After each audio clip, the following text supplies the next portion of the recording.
guys, hope you're all okay. What I'm going to do is go through 2 lessons today because 12D's got a double tomorrow. So 12A, this is your lesson for Friday and Monday. 12D, this is your work for the double. So this is 2 lessons worth of stuff. Now, I am going to start with going through the answers for that essay, telling you what each paragraph would have got. Now, overall, it would have got 17 out of 20, which is an A star. Okay, looking through at this then. What we can see is the first statement, though it mentions schools, now this is a common mistake. It says, if the school agrees to the researcher taking part, the researcher would be able to get a large sample of pupils. Now, although they've mentioned schools, that point could be true if you place the word school with any other institution. Any institution that lets you in, you've got a large amount of people. So although they've mentioned schools, they haven't made it specific. So that is a level 3 statement. Okay, our next statement is a level 4 statement. So most parents will not want to be thought of as bad parents who do not care about their child. These parents will want to show they are supportive of their child.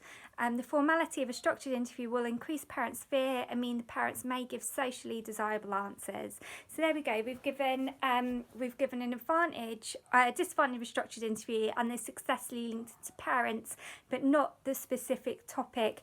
So it's level 4. Okay, another problem with structured interviews is they are inflexible. So what they've gone on to do is they've said they may miss vital aspects of the home life that could impact a child's achievements, such as temporary housing or domestic abuse, because someone's not going to open up about that in a structured interview. This is likely if the parents are working class and the sociologist is middle class and does not have experience of working class life or know the concerns or worries facing working class families. So they've linked it nicely to the topic as well, which is a level 5.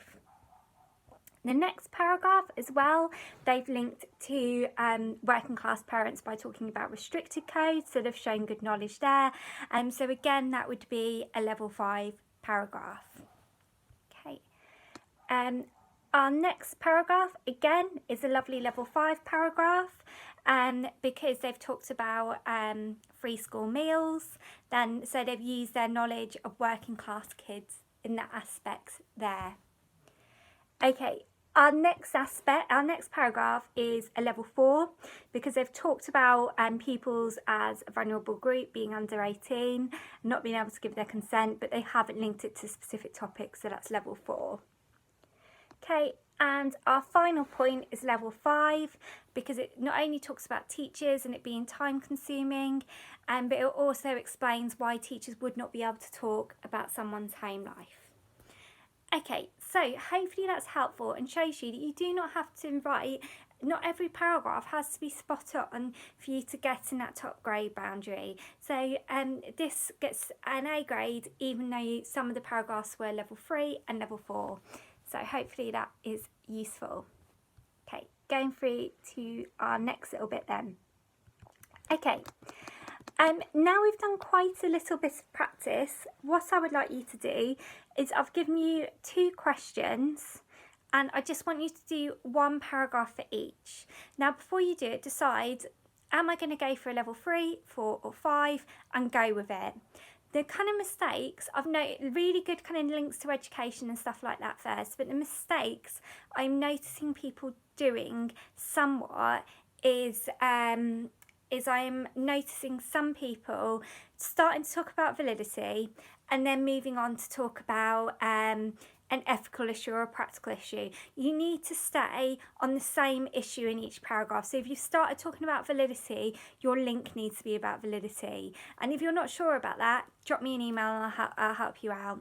So 1 paragraph for each of those. And again, if you want to send them to me, I'm happy to mark them.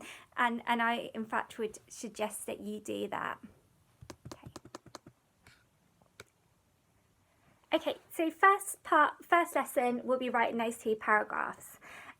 Next thing I would like you to do is I want you to think about a specific type of research method, which is official statistics. And I've picked this out as something different because it tends to be a topic that you guys found a little bit harder than the others. So I've got the item and I've just asked 4 questions around it. Now I'm going to help you with one because this is kind of A-star knowledge, and that's why might Marxists say using this may reinforce the myth of meritocracy. Okay, so Marxists would say that this reinforces the myth of meritocracy because official statistics are done by the ruling class who want to maintain this idea that working class don't do well because it's their fault. So producing league tables and producing results of people doing well reinforces that idea that if the working class don't do well, it's their own fault. Okay, now on the last page you have got a list of 15 questions. I just want you for now to answer the first 7 because that will take you up to 2 hours and I don't want you spending more time. And then the following lesson, after that, I will get you to do the remaining questions. I hope that's all right for everyone. If you're stuck with anything, just let me know. I'll keep checking my emails and I hope you're all right. Bye.